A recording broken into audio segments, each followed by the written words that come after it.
민세 5분 책방. 오늘 천국에서 온 택배죠? 무슨 내용이죠? 일단 말 그래도 근데 감상 포인트를 얘기해 보세요. 이게 시리즈별로 나왔는데 이게 천국에서 온 택배 말 그대로 그러니까 이제 세상을 떠났던 사람들한테 이제 아직 이승과 저승의 하나의 연결고리 같은 이야기예요. 그러니까 그럼 천국에서 보내면은 택배가 온 거죠. 이승에서 받는 거예요? 그렇죠. 아무래도 그럼 누가 줘요? 저승사자가요? 택배원이 누구예요? 나와 있죠. 얘는 그럼 뭐 저승사자 같은 애인가요? 근데 이런 거는 잘 나와 있지 않고 그냥 받았다라는 용도로만 나와 있고 이렇게 배달원의 얘기는 잘 나와 있지 않아요. 주로 어떤 걸 보내죠? 주로 뭐 추억에 담긴 물건이라든지 아니면 되게 상징하는 추억의 물건, 사진, 편지 이렇게 보내죠. 그걸 받고 내가 놀라겠네요. 되게 놀라기도 하고 그런 거 어떻게 있을 수 있냐 싶지만 근데 이제 죽음을 이제 경험한 사람들은 그러니까 옆에서 누가 죽음을 당한 걸 본 사람들은 그냥 믿고 싶잖아요. 그 희망을 품고 싶고 네. 그러기 때문에 지푸라기라도 짚는 심정으로 이게 정말 그 사람한테 온 천국의 택배라면 이런 생각으로 맨날 택배를 이렇게 보고 간직한 내용이죠. 근데 이게 단편이잖아요. 여러 가지가 있는 글이잖아요. 장편 소설이 아니고. 그러면 천국에서 온 택배 말고 나머지는 어떤 책들이에요? 그 내용인데요? 다 같은 내용인데 이제 옴니버스식으로 하나의 주제를 그러니까 시리즈를 그렇게 돼 있는 거예요? 가장 감동적인 시리즈는 뭐예요? 누가 어떤 아이가 죽어 뭐 어떤 사람이 죽어가지고 보내는 거죠? 일단 옛날부터 이제 오랜 기간 동안 친구 생활을 하고 뭐 자기가 어려움이 있었을 때 매일 달려와가지고 도와주고 그랬던 친구가 있는데 이제 시간이 지나서 그 사람이 이제 나이를 먹고 노인이 된 거예요. 이제 나이로 인해서 세상을 떠나게 됐는데 그 사람이 너무나도 그리운 거예요. 이승에 남은 사람은 노인이어서 이제 사람들과 말도 잘 안 통하고 그러기 때문에 이제 세상하고 단절된 느낌이 든 거예요. 그 사람이 죽고 나서요? 네. 그러니까 집 밖으로 나가기 싫고 그래서 막 히키코모리 마냥 집에 있는 거예요. 그래서 호레비라는 막 별명도 붙고 막 이웃하고도 사이가 안 좋아가지고 매일 울고 그다음에 그 업에 나오는 할아버지처럼 약간 사는 비슷하죠. 거예요? 근데 이제 거기서 땡동하고 택배가 온 거죠. 이제 거기서는 옛날에 친구가 써줬던 편지가 장문의 편지가 있는 거예요. 세상하고 동떨어져 살고 있지 말라고 얘기를 한 거예요. 그러니까 알고 보니까 얘네 첫 만남도 좀 신기했는데 원래는 약간 좀 이 이승에 남아있는 사람 자체가 좀 그렇게 막 친화력이 막 좋고 막 그런 스타일은 아니란 말이에요. 되게 고집스럽기도 하고 뭔가 친구 사귀기 어려운 사람인데 이제 처음 그 소꿉친구가 이제 처음 말 걸어준 덕분에 세상하고 살 수 있었던 건데 이제는 너 차례라고 너 혼자 살아남고 이렇게 해보라. 이제 우리 나이도 먹었으니까 둘이 그냥 그런 걸 친구 알아야 사이인 거죠? 한다. 네. 알아야 한다. 이렇게 얘기를 하고 그래서 그 친구로 인해서 삶이 변해요? 좀 힘들죠. 처음에는 되게 안 바뀔 것처럼 하다가 나이도 많이 먹었고 바뀔 이유가 없잖아요. 근데 조금씩 변하려고 해요? 변하려고 하죠. 근데 이게 약간 좀 재밌었던 스토리가 뭐였냐면 천국에서 온 택배가 그냥 단지 이승하고 그 다음에 천국하고 이어질 뿐만이 아니고 그럼 두 사람이 있다고 치잖아요. 이승에 남아있는 자, 그 다음에 천국에 있는 자. 그렇죠. 근데 이게 되게 재밌는 게 그러니까 리뷰 비슷한 걸 쓸 수 있는데 이 사람이 이웃집이 있자고 있잖아요. 근데 네. 그 이웃집 꼬맹이가 할아버지하고 좀 친해지고 싶은 마음을 담아서 그 리뷰를 작성한 거였어요. 그 작성을 해가지고 그 천국 택배 그 앱이 있을 거 아니에요. 그러니까 그 앱에서도 그걸 보고 그 당사자 있잖아요. 얘하고 친구였던 사람을 찾아서 그 사람한테 편지를 보내도록 하는 시스템이 있었던 거예요. 근데 그 꼬마애는 왜 할아버지랑 친해지고 싶어 했어요? 그냥 이웃이기도 하고 뭔가 좀 근데 그런 걔 입장에서 나오진 않았거든요. 그냥 할아버지가 이렇게 보고 싶기도 하고 할아버지가 돌아가셨나? 뭐 자기 그랬던 것 할아버지 같긴 생각이 해요. 나서요? 그래서 네. 그랬던 것 같아요. 그래서 그게 재밌었어요. 그 포인트가. 그러면 이제 그 애가 리뷰를 작성을 하면 근데 그냥 천국에 있는 사람 아니고 이승에 있는 사람도 리뷰를 작성하고 이럴 수 있다는 거예요? 그렇죠. 친구가 본인이 아니라 이게 2편이 있는데 그러니까 조금 아쉬웠던 건 천국에서 온 말고 천국으로 간 택배도 만들어줬으면 좋겠다 싶기도 해요. 천국에서 살고 있는 삶도 똑같겠죠. 우리 사람들하고 갈등도 있을 수 그리워하겠죠. 있고 그리워할 수도 있으니까. 죽었다고 생각하는 일은 되게 큰일이라서 겪어보지 않으면 그걸 되게 가늠해 보기 어렵거든요. 근데 친구가 가까운 친구가 죽었는데 그 친구한테 전화가 온 거예요. 이거 실화거든요. 친구한테 전화가 와가지고 너무 무섭잖아요. 그 전화를 받아보니까 친구의 아들이었던 거예요. 그래서 왜 전화를 했니? 라고 물어보니까 그 친구 아빠의 전화번호를 살려가지고 전화를 한 이유가 아빠가 유서 속에 갖고 싶은 게 있거나 필요한 게 있을 때 나랑 정말 닮은 친구에게 전화를 하라고 그래가지고 전화를 하는데 그래서 슬프겠다. 야구 공하고 야구 배트하고 자전거를 사줬어요. 실제로 있었던 일이에요. 그럼 근데 그 아들도 그리워하고 그 친구도 그리워한다는 그렇죠. 그러니까 서로 그리워하는 대상이 같다는 게 되게 공감대가 있잖아요. 그러니까 근데 한 번도 만난 적은 없는데 그냥 거기에 아버지 유언에 나를 닮은 친구가 여기 있으니 정말 필요한 일이 있다면 가서 그 친구에게 아버지 전화로 전화를 하라고 했다고 하더라고요. 그러니까 그냥 우전은 아닌 거죠. 그냥 자기 아이를 부탁할 정도면. 근데 그 친구한테 그 말을 하진 않았어요. 근데 아이한테 그런 말을 적어서 그러니까 너무 그립기도 하잖아요. 그리고 그 아이는 아빠의 피를 닮았으니 아빠의 모습 있겠잖아요. 그러니까 그리고 친구는 또 아빠의 모습을 또 가지고 있고. 그치. 그러니까 피가 섞인 건 친구는 아니지만 닮으니까. 약간 분위기가 또 있잖아요. 그래서 이제 그런 그리움을 공유한 사이라서 되게 친하게 지낸다고 아버지가 생각나면. 그러니까 누군가가 헤어지거나 뭐 이민을 가거나 이런 종류의 슬픔이 있잖아요. 마지막이라는 슬픔을 공유할 사람이 있는 게 되게 필요해요. 그런 애도 기간이 없으면은. 그래서 외동들이 되게 슬픈 게 그런 거를 같이 애도할 형제가 없다는 거죠. 부모님이나 엄마가 만약에 돌아가시면은 혼자 남겨지는 거잖아요. 그래서 그게 되게 슬플 것 같아요. 물론 그건 순간의 일이지만 그러면 어쨌든 가족이나 형제가 나머지가 있으면 그 사람을 같이 추억할 수 있거든요. 근데 이제 이거를 막 그 무너지는 마음을 함께 공유할 수 없다는 게 되게 그러니까 어떻게 상상해 볼 수 없는 슬픔이라고 하더라고요. 선생님은 아주 가까운 사람을 겪어본 적은 없어가지고 이게 사람이 나이가 든 사람들하고도 친구가 될 수 있다고 생각해요? 그쵸. 충분히 될 수 있다고 생각해요. 제가 좋은제 어린이 시리즈를 되게 좋아하는 이유 중에 하나가 편견이 없다는 거. 그러니까 나이대별 상관없이 그냥 친하고 싶은 사람한테 친해지고 그런 스토리가 되게 많은데 장그래하고 무슨 그러니까 꼴찌 그 사람도 그렇죠. 친구죠. 친구가 되지 않나요? 장그래 장꼴찌인가? 그 걔네들 나이는 똑같고. 그래요? 근데 이제 그게 재밌었던 게 되게 이웃 할아버지하고 친해지고 싶었던 내용이 있었거든요. 시골에 갔는데 어떤 할아버지가 이사를 온 거예요. 그래서 그 할아버지하고 친해지고 싶다라는 주인공의 생각이 들어서 그 친구도 할아버지가 아프시고 막 그랬던 걸로 기억이 나는데 그래서 그 할아버지가 처음으로 지내시고 할아버지는 처음에 안 받아주시다가 이제 막 손자 같고 막 그러니까 받아줬던 그런 따뜻한 내용인데 그게 되게 비추어서 보였던 것 같아요. 자기가 그리워하는 대상하고 좀 비슷할 때 그 사람하고 연결이 되기도 하죠. 민선도 초등학교 다닐 때 수희 아저씨하고 친구는 아니었지만 잘 지냈잖아요. 초등학교 다닐 때 수희 아저씨하고 얘기도 하고 수희 아저씨가 뭐 맛있는 간식도 주시고 했잖아요. 뭐 친구는 아니었지만 기억 안 나요? 그런 얘기도 선생님한테 했었는데 그리고 자기가 키우는 닭 얘기도 하고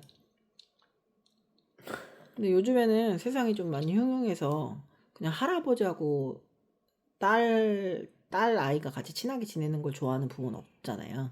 근데 이제 그런 게 나쁜 사람만 있는 건 아니니까. 그러니까 좋은 분들도 있거든요.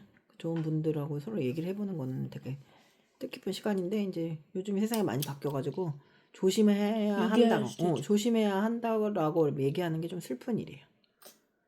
옛날에는 그런 게 없었어요. 훨씬 덜했어요. 갑자기 생긴 거 지나가는 아이가 내 아이처럼 느껴지기도 하고 어쨌든 어른은 아이가 아프면 도와주려고 애쓰는 그런 문화가 많았죠. 그리고 아이는 어른을 보면 두려워하기보다는 도움을 요청할 수 있구나 이렇게 생각하는 그런 게 있었는데 이제 사회가 각박해지면은 가장 피해를 보는 게 힘이 없는 아이들이나 동물들이거든요. 동물 학대나 아이 학대가 많다는 거는 세상이 각박하다라고 볼 수 있어요. 그런 것들이 있으니까. 그래서 범위가 되게 넓은 곳에 살잖아요. SNS도 그렇고 옛날처럼 단순한 일탈뿐만 아니라 큰 일탈을 하고 살지만 오히려 소통은 더 안 되는 것 같아요. 가까운 사람하고는 얘기를 할 수 없고 그래서 사람이 사람에게 되게 결정적인 타인이 있어야 하거든요. 인생에서는 의미 있는 타인을 만나는 게 인생에서 되게 중요해요. 근데 그런 의미 있는 타인이 나에게 줄 수 있는 게 뭐 공감도 있고 따뜻한 공감도 있고 되게 엄청나게 아픈 감정일 수도 있거든요. 근데 그 감정 때문에 내가 성공할 수도 있는 거고. 그리고 그 사람이 주는 그 그 사람의 삶도 나한테 그런 의미 있는 영향력이 될 수 있어요. 그러니까 민서는 어떤 거에 가장 크게 기억에 남을 것 같아요. 그런 의미 있는 타인을 만난다면 이 사람이 살고 있는 삶, 아니면 그 사람이 너에게 주었던 공감, 아니면 그 사람이 인정해 주는 거, 아니면 날카로운 비판, 어떤 게 나중에 기억에 남을까요? 그 사람이 이제 떠난다고 가정하면 그 사람이 이제 천국에서 온 택배를 보낼 수 있다고 한다면 그 사람이 어떤 기억이 가장 남을 것 같아요? 공감하고 추억이지 않을까 싶어요. 근데 이제 공감 이제 비판이란 거는 약간 날카롭지. 좀 날카롭기도 하고 되게 부정적인 면이 없지 않아 있잖아요. 근데 그렇기 때문에 그것도 기억에 남긴 할 것 같은데 근데 좋은 추억들 기억하자 이렇게 생각을 하면 공감이 아무래도 크지 않을까 싶어요. 그러니까 왜냐면 공감이라는 게 첫 만남을 해주기로 하잖아요. 그렇죠. 그러니까 첫 처음부터 이렇게 만남이 날카롭게 하면 그 사람 다시 만날 이유가 없기도 하죠. 그렇죠. 근데 이제 사람을 이렇게 관계적인 측면이 있고 효과적인 측면이 있잖아요. 뭔가 효과를 내려면 되게 세게 얘기하지 않으면 사람 잘 안 바뀌거든요. 편한 곳에 있고 싶어요. 선생님도 되게 편한 곳에 있고 싶거든요. 다른 곳은 처음부터 너무 낯설고 어떻게 될지 모르잖아요. 근데 그런 식으로 되게 밀어버리는 사람 있잖아요. 절벽으로 밀어봐야 내가 날개가 있는지도 알잖아요. 근데 그런 사람이 처음엔 너무 혹독하고 뭐 아파 보이는데 앞으로 왜 저렇게 아프게 할까라고 싶은데 이제 나중에는 고맙죠. 내가 아니었으면 내가 그냥 나의 그 컴포트 존에서 평생 이러고 살 건데 나를 밀어버리는 게 되게 고맙다는 생각이. 이제 그런 게 이제 종교적인 차원이 될 수도 있고 아니면 그게 사제지간이 될 수가 있죠. 스승과 제자 같은. 그래서 이제 가끔 선생님은 학원에서 아이들을 만나면은 아이들이 되게 잘 되는 게 선생님한테 되게 좋은 거잖아요. 아이들이 잘 되고 좋은 그치. 효과를 내는 게. 근데 그게 어떤 느낌이냐면 선생님이 그냥 소속사의 대표고 아이들이 이제 아이돌인 거예요. 오. 이 아이돌이 어디서 성과를 내야 돼. 성과를 내면 선생님이 엄청 좋죠. 그러니까 되게 함께하는 관계죠. 목표가. 그래서 부모만큼 기뻐요. 아이들이 뭐 어디서 되게 잘하고 뭐 상을 받고 아니면 대회에서 수상을 하고 학교에서 민서처럼 무슨 영시 대회에서 대상을 받고 그리고 그 다음에 학교에서 누가 봐도 놀라운 성과를 내면 선생님은 이제 소속사 대표로서 아주 기쁘죠. 그래서 뭐 무신양면으로 도와주고 싶은데 아이들은 그냥 혀가 즐거운 것만 그죠. 선생님이 줄 수 있는 게 더 많을지도 모르는데 그냥 그저 허니 버터칩에 혈안이 된 걸 보면은 엄청 슬프기 짝이 없어요. 내가 더 줄 수 있는 게 없을까라고 싶기도 해요. 민서는 그런 생각 한 적 없어요? 내가 이 사람을 더 도와줄 수 있는데 이 사람은 나한테 그냥 말초적인 기쁨만 원하고 있다. 그건 되게 슬프지 않나요? 나한테 깔깔대는 것만 나한테 깔깔대고만 싶은 거예요. 언제까지 깔깔댈 거예요? 되게 슬프기보단 난 슬퍼요. 그냥 이 사람은 기쁨이 없구나 싶기도 하고 기쁨이 없다 그런 생각이 들어요. 아, 이 사람이 원하는 게 이 정도로 그냥 내가 싫은 건지 기쁨이 없는 건지. 뭐 근데 이제 그런 건 어른에 대해서 완성형에 대해서 그렇게 평가할 수 있는데 애들이잖아요. 애들이니까 얘가 기쁨이 없다라고 한다기보다는 참 개탄스럽다. 쟤네들은 그냥 혀만 즐거우면 되는구나 라는 생각이 들 때가 있죠. 그런 기쁨이나 그런 습관이라도 길러줘야 하지만 그런 생각이 들어요. 그래서 이제 스토리 라인이 여러 가지가 있잖아요. 사랑과 남녀 간의 사랑, 아니면은 그 여성들 간의 뭐 연대 의식, 그다음에 공동체 우정? 의식, 우정이죠, 우정. 근데 우정보다 더 연대 더 연대 의식이라는 같은 공동체에 있다는 거예요. 근데 여자는 공동체 의식 별로 진짜 없거든요. 여자끼리 생기는 그런 버디 같은 그런 되게 끈끈한 우정인데 우정 이상의 우정 별로 없지만 뭐 남자라는 것도 많겠어요. 그건 아닌데 이제 그런 스토리 라인들이 있잖아요. 그 중에 선생님은 스승과 제자 이런 거 되게 좋아요. 왜냐면 되게 공생하는 관계이기 때문이에요. 스승이 잘 돼야 제자가 잘 되고 제자가 잘 돼야 스승이 잘 되는 거 아니에요? 그치. 그러니까 누군가의 성공에 위협받지 않는 그런 굉장히 건강한 관계가 스승하고 제자밖에 없어요. 그러니까 그 스승하고 제자의 무슨 관계를 좋아하는 거야? 그 스승하고 관계가 그러니까 스승이 제자가 꿈을 이루는 걸 보는 걸 좋아하죠. 그거 내 꿈을 이루는 거랑 똑같거든요. 근데 그거 자체를 이해를 못 하더라고요. 왜 네 꿈이 아니라 얘 꿈인데 왜 그게 너랑 무슨 상관인가? 아니죠. 내가 도움을 줘서 얘가 얘 꿈을 이루는 거는 내가 꿈을 이루는 거랑 같죠. 그렇게 생각하는데 나는 진짜로. 근데 그런 것만큼 재밌는 게 없죠. 고작 뭐 찹쌀파이 하나에 즐거워하기에는 너무나 짜릿한 즐거움이 있죠. 천국에 온 택배를 한마디로 하자면 민서는 이제 여러 인간관계 중에 어떤 게 제일 재밌어요? 지금 여러 가지 얘기했잖아요. 친구들 간의 사랑, 남녀 간의 뜨거움, 그 다음에 부모 자식 간의 사랑도 들어가요. 그 다음에 소속사와 아이돌의 관계, 그 다음에 선생님처럼 사제관계 뭐 가장 좋아요? 소속사 그게 거기 좋은 것 가장 같아요. 좋아요. 그것도 되게 그러니까 소속사 사장도 제일 끌리는 약간 아이돌이 성공하면 소속사도 성공하잖아요. 그런 거잖아요. 그렇지 않아요? 근데 위험이 있죠. 아이돌이 너무 커버리면 소속사를 차려버리잖아요. 그럴 수 있죠. 그거 어떻게 해야 되지? 근데 그거는 이제 아이돌이 계속 필요하게끔 자기가 성장을 해야 되고 선생님도 마찬가지지 않나요? 아이가 너무 똑똑해지면 스승도 좀 커야 된다는. 스승이 아이보다 발달한 속도가 크지 않으면 아이는 스승을 떠났죠. 근데 그게 아이가 독립해서 스승이 필요 없어지는 게 되게 필요한 과정이죠. 언제까지는 내가 필요로 하는 건 또 그게 맞는 건 아니에요. 맞잖아요. 이해돼요? 무슨 말인지? 아니 그러면 뭐 단순하게 그럼 선생님 돈 못 벌잖아요. 그럼 내가 알아서 할게. 자, 왜 그럼 내 걱정을 하는지 뭐 이렇게 다 알려주면 선생님이 안 좋잖아요. 그래서 걱정하지 마. 나는 안 좋을 일이 없어. 그거 알려주라고 선생님은. 알려주는데 이제 이런 거 다 알려주면 학원 안 다니지 않냐 이런 거를 물어보는 똑똑한 아이들이 있거든요. 걱정하지 마세요. 그런 거 알려준다고 하는 애는 일부입니다. 소속사하고 아이돌의 관계가 가장 재밌었나 보죠? 민서야가 천국에서 택배를 받고 싶다면은 받고 싶은 거 보내고 싶은 거 중에 뭐가 있어요? 좀 보내고 싶죠. 어떤 건데요? 아니 약간 그 사람이 그러니까 내가 되게 친한 친구가 있는데 그 사람이 죽었는데 그 사람의 유품이 다 있는데 그 유품을 어떻게 가지고 있고 어떻게 버리겠어요? 보낼 팔아야죠. 건 아주 좋은 사람한테 괜찮지 않을까요? 알려주면 그 사람이 싫을 수도 있구나. 그 사람이 싫을 수도 있지. 그러니까 그 물건을 보내지 않을까 싶어요. 그 사람이 좋아했던 거? 네. 거기서도 이제 요란스럽게 옷을 입고 다녀라 이렇게. 그거 괜찮아. 그러니까 왜냐면 내가 가지고 있으면 버리기도 좀 그렇고. 그러네요. 이게 가지고 있으면 또 마음이 아프니까. 마음껏 먹어라 거기서. 아니야. 아니. 그냥 미침장이 까지도록 먹어라 이것도 괜찮잖아요, 그죠? 이거 너무 근데 수채화스럽고 일본스러운 감성 아니에요 이거? 그거 좋아해요. 근데 그런 거 감성 왜 좋아요? 그러니까 비난의 의도가 아니라 나 궁금해서 물어봐봐. 그러니까 약간 되게 깊이가 있진 않잖아요. 그냥 되게 몽환적이고 현미경으로 본 감정은 아니잖아요. 날것의 감정이 날것의 감정이 상당히 옳다는 게 아니고 왜 현미경으로 이렇게 멀리 떨어져 있고 아름답게 보이는데 막 계속 같은 말을 막 하잖아요. 그런 거 왜 좋아해요? 근데 일본이 약간 그런 스타일 같아요. 멀리서 봐도 화려하고 멀리서 봐도 뭔 느낌인지 알 수 있는 단순한 그런 2차원적인 그 바이레이션의 소설이 있는데 그게 되게 제일 좋아하는 것 같고 그 현미경으로 하나하나 사사건건 보는 건 약간 좀 한국 소설의 특징이지 않나 싶기도 그래서 하고. 이제 일본 영화나 이런 걸 잘 못 보는 사람들이 화끈한 사람들이 못 보겠네. 그거 있잖아. 여기서 왜 화를 안 내?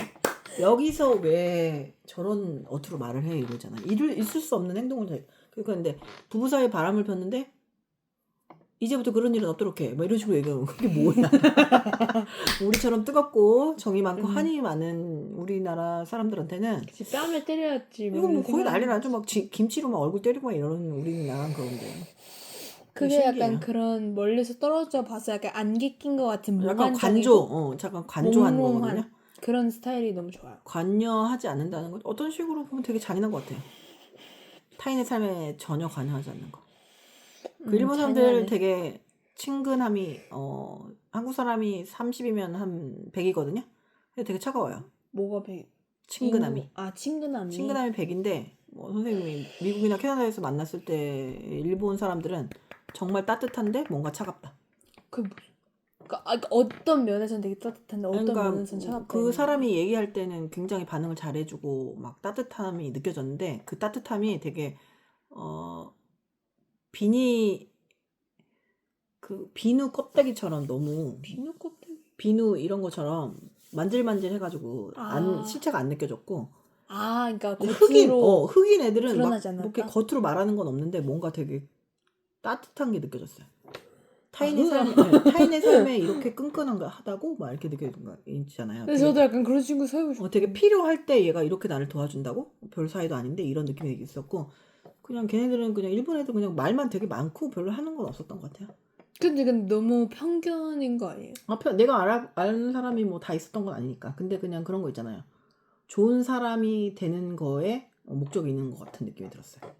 그래서 약간 내가 알고 있었던 일본인들은 수채화라는 게 물하고 물감하고 섞는 거란 그렇죠. 말이에요. 그래서 되게 뭔가 연하고 뿌예요. 그러니까 그렇지. 그런 색깔을 안개. 되게 좋아하는 것 같아요. 그러니까 팔레트라는 것 자체는 그냥 붓을하고 물감하고 쓰는 그런 용도의 물감도 있단 말이에요. 근데 그건 약간 너무 화끈한 우리 한국 같기도 하고 일본의 약간 수채화처럼 약간 물을 한 방울 떨어뜨리는 느낌.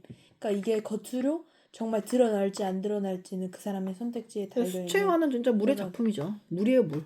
흘러요. 흘러내리는 것 같아요. 액체. 액체 같은 느낌이야. 그러니까 우리나라 사람은 되게 막 고체잖아요. 뭐 되게 화끈하거든요. 근데 그런 느낌은 아니고 그냥 아름다운데 뭐 얘기하고자 하는 게 뭐지? 막 이렇게 생각하는 게 많아요. 난 되게 담담한 것도 좋아하거든요. 담담한데 그게 눌러가지고 담담한 거 있잖아요. 한이 맺히는 아. 그런 느낌이 아니에요, 이거는. 그래서 뭐 그래서 되게 수요가 있으니까 만들어지겠죠. 뭐 너의 이름은 막 이런 것들 이런 그런 것들 있잖아요. 근데 김혜리 칼날은요 되게 한국적이지 않아요? 나 완전 한국적으로 느끼는데. 그래서 한국인들이 왜 좋아하는 이렇게 거. 끈끈해? 왜 그래서 이렇게 화끈해? 아니 그래서 한국인이 진짜 열광하는 게 끈끈하고 그거예요. 화끈하고 가스라이팅이 너무 많고 응. 그래서 이게 일본이라고? 라는 거. 그리고 그것도 진격의 거의도 한국전이에요. 그러니까 한국 사람들이 애니메이션을 좋아하는 거예요. 그죠? 한국. 진격의 거의는 정말 한국적이에요. 그러니까 그런 거지. 그러니까 일본에서 나온 애니의 대표적인 애니를 꼽자면 진격의 거인이라든지 주술회전이라든지 체인소맨이라든지 막 이렇게 많잖아요. 그거를 좋아하는 이유가 이제 우리 한국적인 느낌의 그런 걸 되게 잘 살렸다 하는 거죠. 그러니까